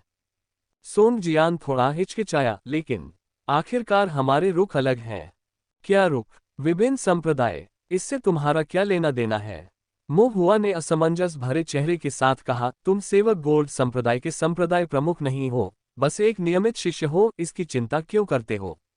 लेकिन मेरा सोन परिवार, आखिरकार सेवेर गोल्ड संप्रदाय का सोन परिवार है, मैं एक सोन परिवार का शिष्य हूँ। सोन जियान की बात पूरी होने से पहले ही मोहुआ ने आह भरी और कहा, तो फिर इसका तुमसे क्या संबंध है? आप सोन परिवार के अनुयायी हैं, लेकिन एक महत्वपूर्ण क्षण में आपको सोन परिवार द्वारा त्याग दिया जाएगा। आपने स्वयं पहले ही कहा था कि परिवार अविश्वसनीय है। आपके माता पिता 3 बेटों के साथ निष्पक्ष नहीं हो सकते, वे आपको हमेशा अपने दिल में नहीं रख सकते, वे हितों के साथ चीजों को संतुलित करते हैं। जब ऐसी बात है तो आप अकेले किस बात की चिंता कर रहे हैं? सोंग जियान मोहुआ के अनुनय से कुछ हद तक चकित था। लेकिन आपने मेरे जीवनबद्ध तलवार भ्रूण को नष्ट कर दिया। मोहुआ, केवल एक जीवनबद्ध तलवार भ्रूण? सोंग जियान ने गुस्से से कहा, तुम्हारा मतलब मात्र जीवनबद्ध तलवार भ्रूण से क्या है? ये तलवार भ्रूण मैं इससे तब से लेकर अब तक पाल रहा हूँ, जब से मैंने तलवारबाजी सीखना शुरू किया था, इसका पालन पोषण कर रहा हूँ, इसकी कीमत मुझे 18 साल चुकानी पड़ी, ये कभी मेरा साथ नहीं छोड़ेगा। 18 साल? सोंग जियान जितना अधिक सोचता उतना ही अधिक क्रोधित होता तथा उतना ही अधिक उसका दिल दुखता। मोहुआ ने एक बार फिर गहरी सांस ली और बदले में पूछा, हम साधकों का अंतिम लक्ष्य क्या है? सोंग जियान मोहुआ के प्रश्न से अचंभित रह गया, एक क्षण रुका और बोला, अमरता प्राप्त करने के लिए। हाँ, अमरता। मोहुआ ने फिर पूछा, अमरता कितने समय की होती है? सोंग जियान ने भौहें चढ़ाईं, अमरता प्राप्त करने के बाद स्वाभाविक रूप से कोई स्वर्ग और पृथ्वी के बराबर जीवित रहेगा, वर्षों की परवाह क्यों करें? बिल्कुल, मोहुआ ने फिर कहा, इसलिए तुम्हारा जीवन भर का लक्ष्य अमरता है, स्वर्ग और पृथ्वी जितने लंबे समय तक, करोड़ों वर्षों तक जीना। तलवार के भ्रूण को पालने में बिताए गए मात्र 18 वर्षों की परवाह करने की क्या जरूरत है? सोंग जियान थोड़ा स्तब्ध था। उसे अचानक लगा कि मोहुआ ने जो कहा था उसमें कुछ अर्थ था। चूंकि उसका लक्ष्य अमर होना, दीर्घायु होना, स्वर्ग और पृथ्वी तक जीवित रहना था, फिर 18 वर्षों तक तलवार के भ्रूण को पालना तो बस एक काम था, फिर इसकी चिंता क्यों की जाए? मोहुआ ने सोंग जियान के कंधे पर थपथपाया, तो अपनी दृष्टि दीर्घकालिक रखो, अपने सामने आने वाले लाभ और हानि की चिंता मत करो, अन्यथा तुम्हारा दिल संकीर्ण हो जाएगा और महान दाव के शिखर तक पहुंचना मुश्किल हो जाएगा। सोंग जियान सिर हिलाने से खुद को रोक नहीं सका, लेकिन वह अभी भी थोड़ा चिंतित था। आप आपसी समर्थन की बात करते हैं, तो हम वास्तव में एक दूसरे का समर्थन कैसे करेंगे? मैं सोन परिवार के साथ विश्वासघात नहीं करूंगा और मैं सेवक गोल्ड संप्रदाय के साथ भी विश्वासघात नहीं करूंगा। मैं तुमसे विश्वासघात करने के लिए नहीं कह रहा हूं, मोहुआ ने कहा, बस हम कुछ जानकारी का आदान प्रदान करते हैं। अगर कोई खुफिया जानकारी है जो मैं जानना चाहता हूं, तो तुम मुझे बताओ। अगर तुम्हें कोई परेशानी आती है तो मैं उसे हल करने में तुम्हारी मदद करूंगा। सतह पर आप अभी भी सेवक गोल्ड संप्रदाय के एक मुख्य शिष्य हैं, जो सोन परिवार का प्रत्यक्ष वंशज है और मेरे ताइक्सू गेट के साथ मतभेद रखते हैं, लेकिन गुप्त रूप से हम सहयोग करते हैं और एक साथ प्रगति करते हैं। इस तरह हम दोनों अपने लिए एक रास्ता छोड़ देंगे और भविष्य में जब भी कुछ होगा, हमारे पास बचने के लिए एक अतिरिक्त रास्ता होगा। आप क्या सोचते हैं? सोंग जियान ने इस पर गहराई से सोचा और यह महसूस करने से खुद को नहीं रोक सका कि मोहुआ का प्रस्ताव अच्छा था। उससे परिवार या संप्रदाय को धोखा देने के लिए कहना निश्चित रूप से संभव नहीं था, लेकिन गुप्त रूप से अपने लिए एक शक्तिशाली सहयोगी की तलाश करना निस्संदेह सबसे अच्छा था। 10,000 राक्षसों की घाटी के विभिन्न मामले सोंग जियान के दिमाग में फिर से उभर आए। उसने मन ही मन आह भरी। उसी क्षेत्र के साधकों के बीच मोहुआ सचमुच बहुत शक्तिशाली था। कागज पर लिखी हुई ताकत नहीं, बल्कि एक प्रकार की चतुर समझ से परे ताकत। लोगों को पूरी तरह से अंधेरे में छोड़ दिया गया। यदि वह मोहुआ का दुश्मन होता तो उसके दिल में कोई निश्चितता नहीं होती, लेकिन अगर वह एक सहयोगी होता तो वह अधिक सहज होता। ठीक है, सोंग जियान ने चुपचाप सिर हिलाया, उसके दिल में भी राहत की एक बड़ी भावना महसूस हुई। मो हुआ कुछ और कहना चाहता था लेकिन अचानक उसने जंगल के बाहर से किसी को अपना नाम पुकारते सुना, इसलिए उसने कहा, याद रखना, अगर भविष्य में तुम्हें किसी चीज की जरूरत हो तो मुझे रिफाइनिंग डायमंड माउंटेन पर आकर ढूंढना। हम, सोंग जियान ने जवाब दिया। इसके बाद मो हुआ ने समाशोधन पर कुछ फायरबॉल तकनीकें डाली। सोंग जियान थोड़ा चकित हुआ और फिर तुरंत समझ गया। उसने अपनी आध्यात्मिक शक्ति को पास के पेड़ों पर कई तलवारें मारने के लिए प्रेरित किया, जिससे एक भयंकर युद्ध का दृश्य बन गया। फिर दोनों एक दूसरे से सावधानी से बचते हुए एक के बाद एक जंगल से बाहर निकल गए। जंगल के बाहर चेंग मो और सीटू जियान सेवक गोल्ड संप्रदाय के शिष्यों का सामना करते हुए मोहुआ का नाम पुकार रहे थे। मोहुआ को सुरक्षित और स्वस्थ बाहर आते देख चेंग मो और अन्य लोगों को राहत मिली। मो हुआ ने अपने माथे से गायब पसीना पोंछा, सोंग जियान की ओर इशारा करते हुए ठंडे स्वर में कहा, सुंदर लड़के, अगली बार तुम्हें पछताना पड़ेगा। सोंग जियान अचंभित रह गया, फिर उसने व्यंग्य भी किया, इस बार तुम भाग्यशाली थे, अगली बार जब हम मिलेंगे तो मैं तुम्हें टुकड़े टुकड़े कर दूंगा। इसके बाद उसने ठंडे स्वर में उपहास किया, अहंकार से अपना सिर घुमाया और चला गया। चेंग मो उसके व्यवहार को बर्दाश्त नहीं कर सका और तुरंत गुस्से से बोला, तुम बदमाश, ऐसी घमंडी बातें कर रहे हो, चलो देखते हैं कि मैं तुम्हें काट तो नहीं दूंगा। ठीक है, मोहुआ ने उसे रोका, देर हो रही है, हमें वापस चलना चाहिए। जूनियर भाई, क्या आप ठीक हैं? सीटू जियान ने पूछा। मैं ठीक हूँ, रिफाइनिंग डायमंड माउंटेन में मुझे कुछ कैसे हो सकता है? मोहुआ ने कहा। सीटू जियान ने इसके बारे में सोचा, फिर सिर हिलाया और कहा, ये सच है। इसके बाद दोनों पक्ष वहां से चले गए। जंगल में एक बार फिर सन्नाटा छा गया। मो हुआ और सोंग जियान को छोड़कर किसी को भी उनके द्वारा गुप्त रूप से किए गए समझौते के बारे में पता नहीं था।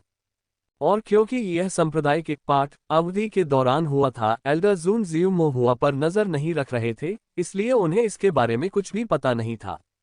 वापस आते समय मो हुआ ने मन ही मन सोचा, ताया संप्रदाय में एक अंदरूनी सूत्र है, अशिन वॉर्ड संप्रदाय में एक अंदरूनी सूत्र है, अब सेवक गोल्ड संप्रदाय में भी ऐसा है जैसे कोई अंदरूनी सूत्र है। और इसे उन्होंने स्वयं ही लगाया था। सोंग जियान जितना बेहतर करेगा, भविष्य में उसके लिए चीजें उतनी ही सुविधाजनक होंगी। अगर एक दिन वह बुजुर्ग बन जाए तो यह आदर्श होगा। यह विचार आते ही मोहुआ अचानक रुक गया और सोचने से खुद को रोक नहीं पाया। ये बच्चा सोंग जियान, क्या वह भविष्य में सेवक गोल्ड संप्रदाय का संप्रदाय नेता भी बन सकता है?